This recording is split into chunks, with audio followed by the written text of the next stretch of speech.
Connacht have announced their team to take on Leinster in the Pro 14 at the RDS in Dublin tomorrow evening with a 7:35pm kickoff. 15, John Porch. 14, Peter Sullivan. 13, Sammy Arnold. 12, Tom Daly. 11, Alex Wooten. 10, Jack Carty. 9, Caelan Blade. 1, Dennis Buckley. 2, Shane Delahunt. 3, Dominic Robertson McCoy. 4, Gavin Thornbury. 5, Quinn Rue, who captains the team. 6, Owen Masterson. 7, Conor Oliver. 8, Sean Masterson. And the replacements bench: 16, Johnny Murphy. 17, Matthew Burke. 18, Conor Kenny. 19, Ultan Delan. 20, Cian Prendergast. 21, Kieran Marmion. 22, Diarmuid Kilgallen. 23, Ben O'Donnell. And after that team was announced, I caught up with Connacht defence coach Pete Wilkins to discuss the selection and the prospects for the match. Pete, welcome to 2021, the first team selection of the new year. And Connacht are obviously dealing with a few issues, but that's a reasonably strong side you have out tomorrow night. Yeah, it is. Thanks, William. It is a reasonably strong side. And, as you said, there has been some disruption as everyone's experienced around the league and around the world. But for us to be able to put out this 23, we're still pretty pleased with ourselves. And we go there with positivity and with confidence. It was a disappointing outcome to the Ulster match. There was bits of it that were very good, 3 really good tries. But it wasn't the cohesive performance I'd say you were looking for. No, it wasn't. It was disappointing, and we all expressed that on the night, and obviously in media discussions since then, I thought we were pretty comfortable in that first half. We controlled the game really well. I thought we played the game at the right end of the field, albeit with a slight breeze behind us to help that. And second half, when the wind picked up, to be blunt, I think we fluffed our lines playing into the wind there, and we tried to force it. And from about the 43rd minute onwards, we ran relentlessly. And in fairness to Ulster, they kicked their points. A lot of those points were on the back of our errors and creating opportunities for them in our half. So. That along with slipping off a couple of soft tackles there for the tries, it was a disappointing 40 minutes in that second half. And, we didn't deserve to get the result in the end. And we've had some pretty frank conversations on the back of that, as well as, I suppose, some pretty positive ones to make sure everyone's really clear as to what the fixes would be next time and how do we fall into that trap. And as I said, next time, how do we get ourselves out of it? Was that one of the chief concerns of the game, that you weren't able to fix the problems on the night, which is something that I suppose you've done a couple of times this season in games and you'd expect to be able to fix on the hoof? Yeah, look, I think you do expect to be able to fix it on the hoof, and that's the idea that, we're upskilling and empowering the players to problem solve for themselves on the field. And, as you said, we obviously didn't do that, which is part of the disappointment. I think part of the disappointment as well is, the biggest thing that scuppered us was playing into that strong wind that picked up second half. But if any team in the league should be aware of the challenges of playing into a strong wind and how it can change after half time, it's us, and we live with that regularly, and really should be using that to our advantage. But I think the way it can play out in these games is, you make a couple of wrong decisions around when to exit and when to run, find yourself a few more points behind, then all of a sudden you're chasing the game, and arguably the only option becomes then to run.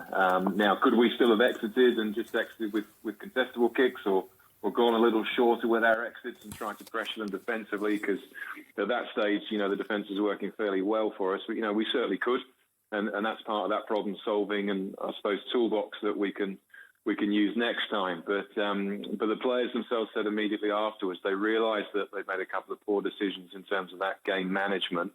And that's not just on the 9 and 10, that's across the side in terms of those with responsibility for how we play. But a couple of poor decisions, you find yourselves a few more points behind, and then you find yourself chasing the game, and the hole you've dug gets deeper again. So it was frustrating, but I do feel it'll be a reference point for us moving forwards. And where we're going this week in terms of up to the RDS, you can expect a breeze there on most days as well. So, we'll get a pretty quick opportunity to prove that we've learnt our lessons, and we'll have to do so. Yeah, we'll come to the Connacht selected side in a minute. Just looking at Leinster here, it's unbeaten in this competition, going back for so many games. There's a few names here that are maybe not that well known in the Leinster side. Johnny Sexton stands out a little bit. Devon Toner, Ryan Baird, Will Connors on the bench, Jack Conan. They've just got so many players. So there's no such thing as a weak Leinster side or an understrength Leinster side. So how do you go about taking them on? Can you find any weaknesses to exploit? Yeah, I mean, there's certainly opportunities, we've identified in our preview, both in terms of when we're in possession and when we're out of possession defending as well. But I think the first thing to get our heads around is to realise that regardless of the makeup of that Leinster team, we've had some of our best performances in a Connacht jersey against them when they've actually been at their strongest. And if there is a pattern emerging from my 3.5 years here with the club, it's that actually we seem to deliver our most focused and consistent performances when opposition teams are at full strength. And some of those banana skins when, you're going maybe during a Six Nations window or when the team has a lot of injuries, quite often we don't quite rise to that occasion and deliver what we should do. So, as you said, it's a strong enough Leinster team, and I like to think that will bring the best out of us as it has done historically. In terms of the opportunities within there, I think the second part of it is, you can build up the game and the opposition and the venue you're going to and the recent history that they've enjoyed there and on the road. And, the task can seem pretty daunting. But the way the game is played and certainly the way we plan for the game to be played is you attack it in bite-sized chunks. You don't try and get enormous swings that suddenly turn the game on its head, and you don't try and attack so that you're out of sight after 20 minutes. Defensively, you're not chasing intercepts every phase to try and solve something dramatically. You trust your systems and you graft away, and you do it 1% at a time. And if we can get some of those back-to-back positives for enough periods during the game, you actually find yourself in a pretty good spot regardless of the opposition. So it's about approaching it in that manner, doing it in ones and twos, not sort of tens and twenties, if that makes sense. And, it also means that the next task is available to be conquered. It's not about necessarily the scoreboard at any given time, and whether that's near the start or the end of the game. It's about getting on with the next task, and as I said, building those positive moments on top of one another. And I think you can put yourself in a good spot. If 5 changes to the starting 15, obviously Tiernan O'Halloran was injured, so John Porch gone back at full back, Alex Wooten and Peter Sullivan now on the wings. Dominic Robertson-McCoy comes in for a start, as does Gavin Thornbury. Sean Masterson at 8, playing along with his brother Owen in the back row. But the name that probably stands out then the most on the replacements bench is Ben O'Donnell. You've been waiting for him for quite a while. He came with an injury. He's rehabbed it. What's he going to bring? And what was the thinking to some of the other changes you've made?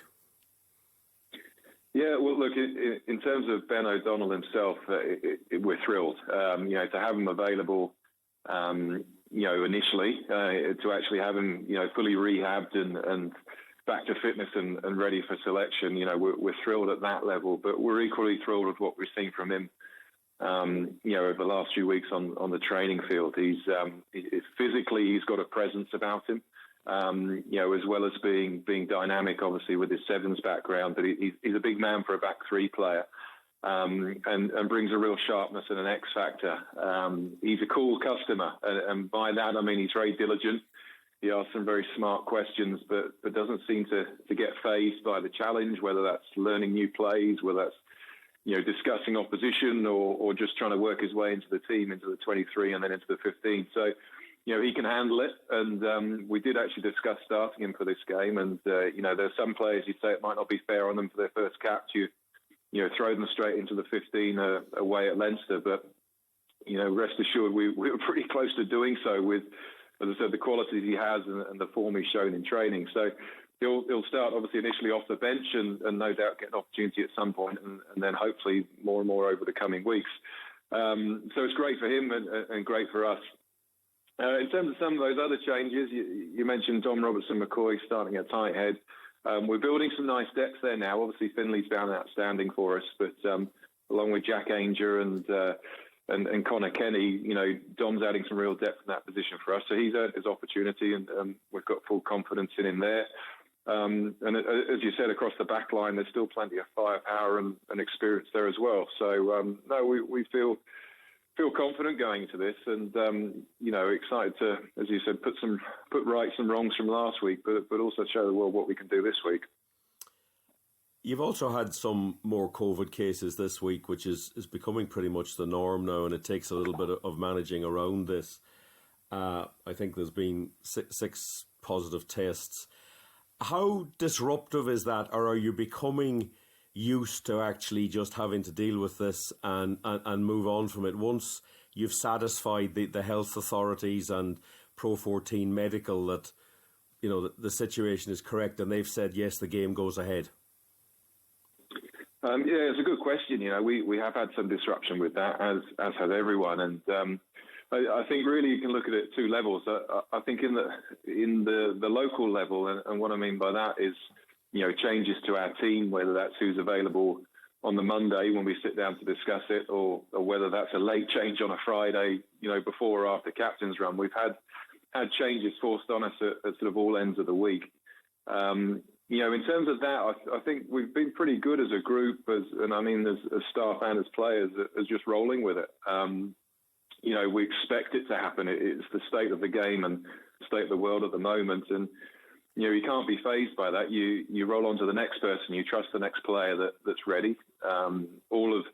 All of the players, regardless of whether they're initially named in the 23 at the start of the week, they approach their preparation as if they could be called in at any stage, and we've got full confidence to do so. So, in that sense, I think we've rolled with the punches and been pretty positive in that space.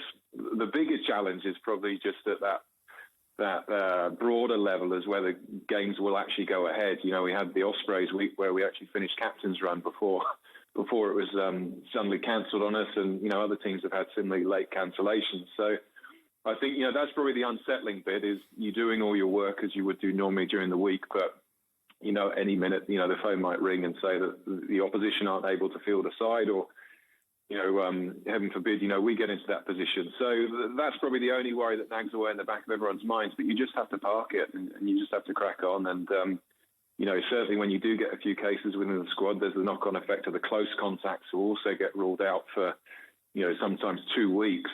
So there is a lot of disruption, but not once has anyone in the club, whether that's at management level, at the coaching level, at squad level, not once has anyone turned around and said, actually, can we try and get out of this game, or would we be better not playing it?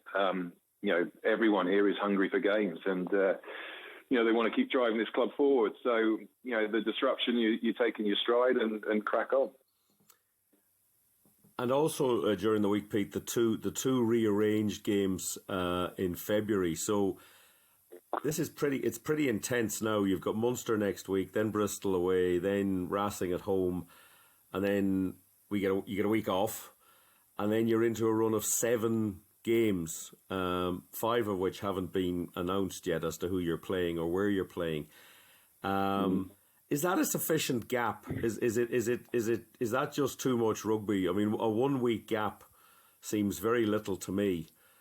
And the other issue that raises its head then is if any more games are called off, they're running out of space to refix them, aren't they? No, they are. They are running out of space. I mean, as you've alluded to there, the 3 free weekends that we had in the calendar has suddenly dropped down to 1. So, all it takes is one more rearranged fixture, and all of a sudden, you're going all the way through till June or something. So it is a lot of rugby, and there isn't much space left in the calendar if there is any more disruption. The one thing I'd say though is, as relentless as this last 6 to 12 months has been for everyone, in terms of the work that's been put in and the schedules that we've had, everyone is still hungry for rugby, and they're hungry for games. And with the cancellations that we have had, and with the slightly different calendar, and obviously the lockdown in there as well, guys want to be playing rugby, and whether that's at training here, on a rainy day, or whether that's their gym sessions, or whether that's the opportunity to actually play a game, guys are excited and they want to be out there and so giving a bit of entertainment and hope to the community as well, and bringing the positivity to that side of things, as well as the other people in the Connacht organisation who are still working, from home in terms of not being able to access the sports ground. So, there's a real determination to get out there and to, I suppose, be standard bearers for the club in this part of the country at this time. And, as relentless as it is and as few as those days off and those free weekends may be, everyone is still excited about playing the game. And, credit to all of those players and staff involved at the club that's managed to be maintained.